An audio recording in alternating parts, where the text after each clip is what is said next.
Gündemdeki bir diğer konu Avrupa'da her gün biraz daha yükselen İslam karşıtlığı, hatta İslam düşmanlığıdır. İslam karşıtlığının merkezi haline gelen Avrupa ülkelerinde Müslümanlara karşı şiddet eylemleri her geçen gün artmaktadır. Almanya'da Pakistanlı bir imamın şehit edilmesiyle güvenlik güçlerinin başörtülü bir kadına şiddet uygulaması, Fransa'da sağcı bir parti tarafından üniversitelerde başörtüsünün yasaklanmasına yönelik yapılan çağrı, İslam karşıtlığının fiili İslam düşmanlığına dönüştüğünü göstermektedir. Faşist siyasetçi ve milisler tarafından başlatılan saldırıların sadece marjinal aşırılıkla açıklanması mümkün değildir. Avrupa'da İslam karşıtı saldırgan eylemlere karşı bir önlem alınmaması faşist çeteleri cesaretlendirmektedir. Saldırılara karşı yönetimlerin sessizliği esas hedefin İslam'ın Avrupa'dan tasfiyesi olduğunu göstermektedir. Bazı Avrupa ülkelerinde devlet politikası haline gelmeye başlayan bu hedef doğrultusunda İslam düşmanlığının korunması için yasal düzenlemeler yapılarak hak ve özgürlükler sınırlandırılmaktadır. Bu yapılanlara karşı İslam dünyasından bugüne kadar kayda değer bir tepki gelmemiştir. Hatta ülkemizdeki Batı hayranı bazı ezik tipler İslam ve Müslüman düşmanlığını mazur göstermeye çalışmışlardır. Halka hizmetle görevli olanların bazıları ise saldırganları farklı bahanelerle davet ve taltif etmeye kalkışmışlardır. Avrupa'da yükselen İslam karşıtlığına karşı İslam dünyası tek ses olmalı, Müslümanların inanç ve ibadet özgürlüğünün muhafaza edilmesi için güçlü bir mekanizma oluşturulmalıdır. Avustralyalı özel kuvvet askerlerinin Afganistan'da işledikleri savaş suçlarının açığa çıkmasının ardından Hollandalı bir asker de Afganistan'da sivilleri katlettiklerine dair itiraflarda bulundu. Daha önce Uluslararası Ceza Mahkemesi Temyiz Dairesi Başsavcısı Fatou Bensouda, Afganistan'da ABD ordusu ve müttefikleri tarafından işlenen savaş suçlarını soruşturabileceğine hükmetmişti.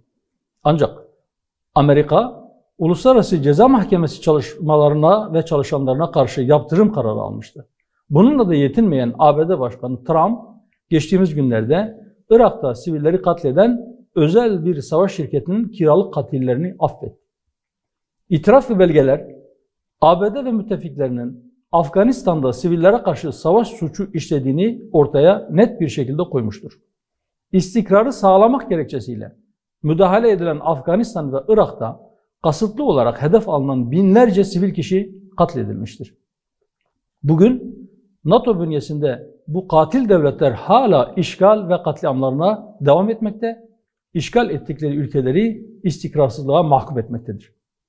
İç ihtilaflarla bölünmüş İslam ülkelerinin aynı masaya oturmaktan aciz ama ABD ve müttefiklerinin seri katillerinden medet uman yönetimleri de bu katliamlardan sorumludur.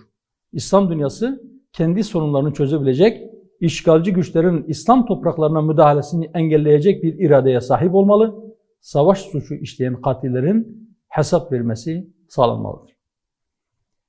Bir diğer gündem konusu ise yine bazı İslam ülkelerinin işgal rejimiyle, Siyonist çeteyle normalleşmeye doğru attıkları adımlardır.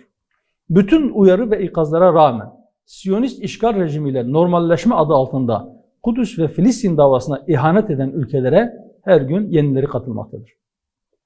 Buna karşın onurlu ve izzetli bir duruş ortaya koyan İslam ülkelerinin ABD'nin her türlü baskı, şantaj ve rüşvetlerini elinin tersiyle ittiklerine de şahit olmaktayız. Onların bu izzetli duruşları Kudüs ve Filistin davasına güç katmaktadır. Tunus ve Cezayir yönetimleri de bu ihanet kervanına katılmaları için tehdit edilmektedirler.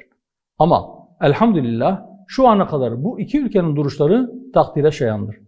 Geçen hafta Tunus ve Cezayir, Tel Aviv'den Fas'ın Rabat kentine doğru havalanan uçağın kendi hava sahalarından geçmesine izin vermediler. Bu tavır Siyonist rejimi endişelendirmekte, Filistin halkına ise umut aşılamaktadır. Temennimiz bu onurlu tavrın devam etmesi, ihanet kervanına katılan ya da katılmayı düşünen ülkeler için bir örnek olmasıdır.